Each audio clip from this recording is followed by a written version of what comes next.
The first book of Samuel. Let me begin with the introduction to this book. This book describes the rise and development of kingship in Israel. Samuel is a pivotal figure. He bridges the gap between the period of judges and the monarchy and guides Israel's transition to kingship. A Deuteronomistic editor presents both positive and negative traditions about the monarchy, portraying it both as evidence of Israel's rejection of the Lord as their sovereign. Chapter 8 verse 6 to 22, chapter 12 verse 1 to 25, and as a part of God's plan to deliver the people. Chapter 9 verse 16, chapter 10 verse 17 to 27. Samuel's misgiving about the abuse of royal power foreshadow the failures and misdeeds of Saul and David and the failures of subsequent Israelite kings.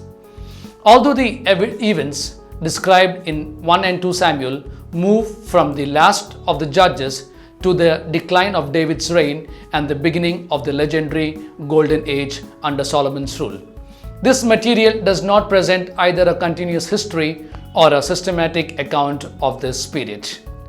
The author developed a narrative timeline around freely composed speeches delivered by prophets like Samuel. For example, 1 Samuel chapter 15 verse 10 to 31, chapter 28 verses 15 to 19, and Nathan, 2 Samuel chapter 12 verse 1 to 12, who endorsed Deuteronomistic perspectives regarding the establishment of the monarchy, the relationship between the worship and the obedience, and the divine covenant established with the house of David.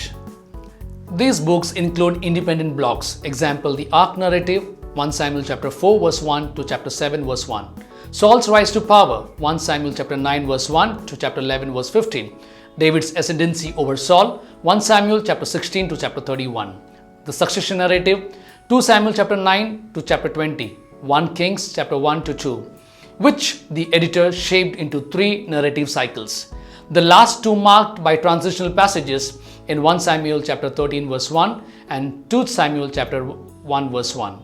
Each section focuses on a major figure in the development of the monarchy. Samuel, the reluctant kingmaker, 1 Samuel chapter 1 to chapter 12. Saul, the king whom the Lord rejects, 1 Samuel chapter 13 to 31. David, the king after the Lord's own heart, 2 Samuel chapter 1 to chapter 24. The common theme unites these narratives: Israel's God's act justly, prospering those who remain faithful and destroying those who reject his way, 1 Samuel chapter 2 verse 9. Along with the rest of the Deuteronomistic history, the books of Samuel became an object lesson for biblical Israel as it tries to re-establish its religious identity after the destruction of Jerusalem and the loss of its homeland in the year BC 587 or 586.